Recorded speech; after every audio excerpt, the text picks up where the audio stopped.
Hey guys, today I'm going to share with you 10 things that I wish I had known before I started a business.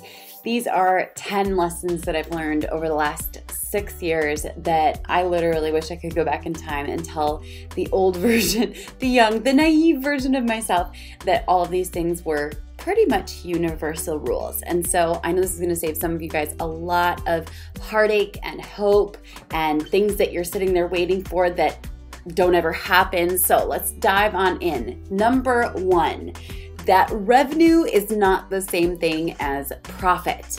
Now, when I first started as a freelancer slash solopreneur, meaning I didn't have a team in place, it's awesome when you bring in revenue because most of it goes straight into your bank account and it's awesome and amazing and you're so excited and you're like, look at me, I'm making 6 figures.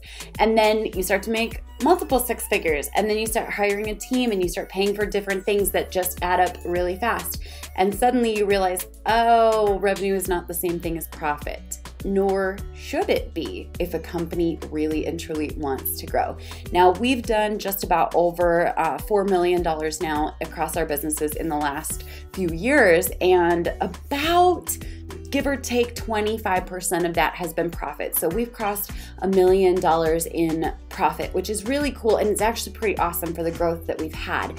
But that being said, that doesn't mean that we are just like rolling in fat cash all of the time. In fact, it's actually oftentimes advised by accountants and experts who understand businesses to keep some of your profit margins a little bit lower and to not take a crazy excessive salary within your business for tax purposes. So when you hear people talking about awesome revenue numbers, recognize that all experienced business owners know that revenue is not the same thing as profit, not even close. Number 2, I wish I had known this, that most people only show the highlight reel. So as you look around at people on Instagram, TikTok, etc., keep in mind that what you're seeing is a carefully crafted and curated selection of their life. They're not showing the blood, the sweat, the tears, the pain, the heartbreak, the days when they're literally sitting in their closet crying because they're worried, is this all going to work out or is everything going to fall apart?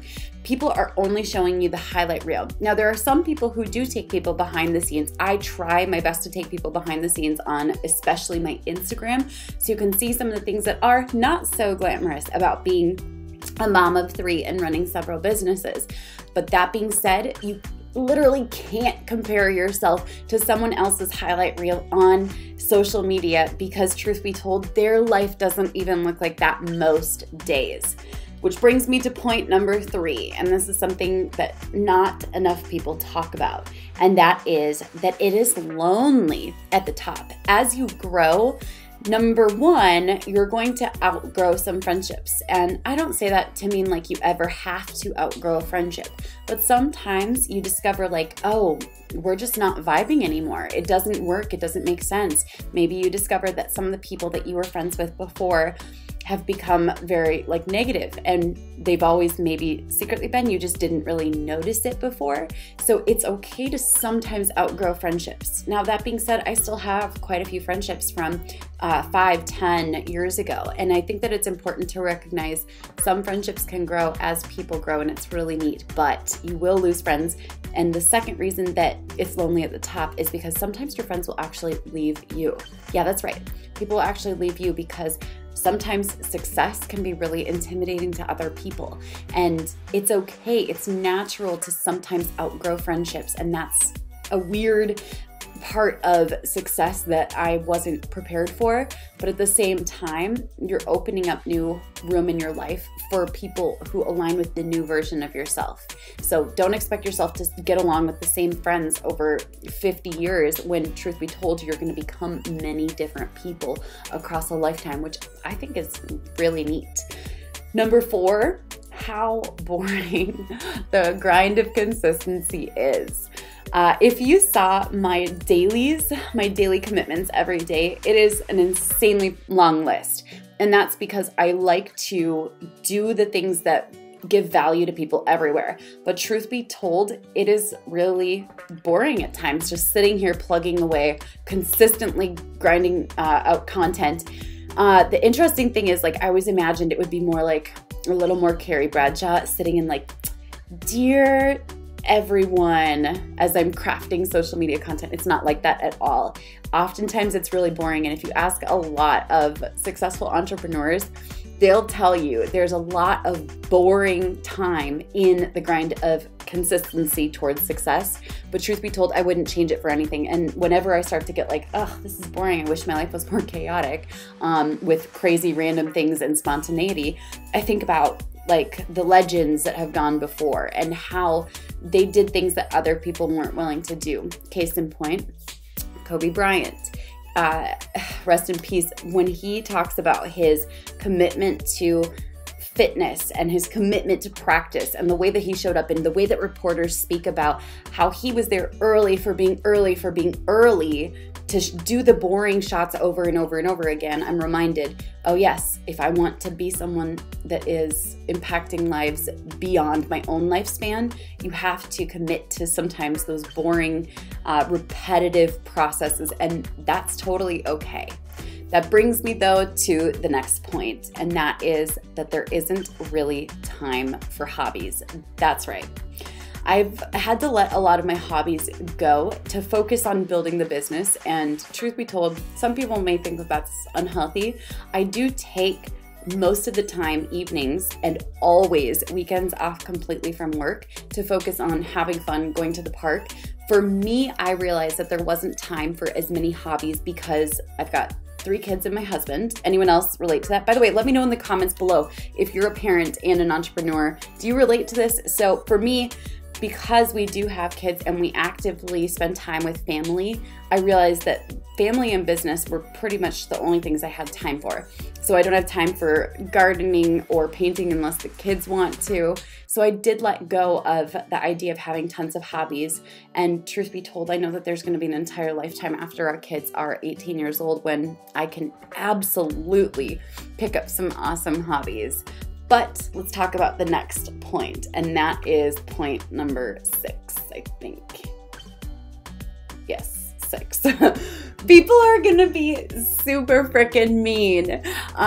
That's one thing I wasn't prepared for. I didn't realize how mean people would be. And I'm not talking about like criticism or feedback or people saying like, hey, you know, like this just isn't good work, maybe try doing it this way. I'm talking about the people who are just straight up mean. They'll say things that will blow your mind. But then when I realized that these people were super mean to themselves as well, it kind of made me feel like, okay, I'm not special. This is how they treat everyone around them, including themselves. This was a huge lesson for me though. People will be mean and you have to be okay with it to some extent. And I've actually created some videos about how to handle mean people on social media especially, so you can check those out on my channel. By the way, if you guys are enjoying this so far, give this a thumbs up and let me know in the comments below which of these things do you wish that you had known, or which of these things seem relevant with the timing for your life? Go ahead and let me know. I love to connect with people, and be sure to subscribe to my channel so you don't miss all of the awesome trainings about marketing, entrepreneurship, business, social media, TikTok that we have coming up. But that brings me, like I said, to point number 6. I think 1, 2, 3, 4, 5, 6. Maybe point 7. We might have 11 here. That is that there's no easy button. I really spent a lot more time than I'm comfortable admitting searching for some secret that I was missing. And I was hoping that it was going to be, oh, here's this 1, 2, 3 step system that will allow you to have success faster. But everyone who sells the easy button is selling you a promise of riches. And while some people may have had success with their system, there's no easy button. However, we can study patterns of successful people and sometimes shortcut rather, some years of learning by studying those patterns and implementing the things that successful people do. But there is no actual easy button. There's not some perfect morning routine that applies to everyone that's like the magical productivity routine or anything like that. And let's go to the next point, which is number 8. There will be people who don't like you no matter what you do. It doesn't matter how you show up. It doesn't matter who you are. It doesn't matter what you're offering. It doesn't matter what you believe in. It doesn't matter how nice you are. There will be people who like you no matter what you do. There will be people who don't like you no matter what you do. So you might as well live boldly in your own way, your own voice, your own truth, your own message. Like, show up exactly as you are. For example, I'm very bubbly and perky, yet oddly calming is what people say. And there are some people who can't stand my voice. In fact, you'll see them on every single video giving me thumbs down. But I also don't understand why they keep watching my videos. But that's okay. That's a whole nother point for a whole nother day.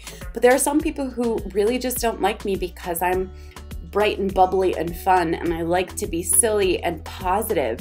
And so I realized, like, what, am I going to be negative for these people? Am I going to show up like toning myself down for someone else or being less happy? That doesn't make any sense. So since people aren't going to like you no matter what you do, you might as well be not liked for being you, 110%. And I think that quote comes from someone else, so don't quote me on that one.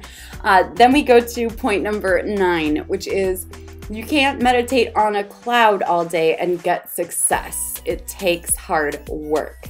That's right. There are oftentimes these like people who basically say, I was just sitting on my couch all day and I decided to spend 3 days, meditating, and poof, a check appeared in my mailbox. That's awesome. Maybe that's some awesome synchronicity that I haven't tapped into yet. But at the same time, you don't want to just sit and meditate and visualize and assume that everything's going to happen. It does take hard work. But this leads me to my last and final point, which is number 10, you can't outwork a crappy mindset, at least not without taking a serious toll on your overall well-being. I highly recommend spending time actually meditating, doing vision work, visualization, positive self-talk, affirmations. I do all these things. I rely on them quite heavily in my morning routines to prep me for the hard work, the boring hard work that we're gonna do throughout the day. I hope you guys enjoyed this video though. Go ahead and comment below and let me know which of these you're gonna try out or implement or take note of. I will catch you guys in the next video. Bye for now.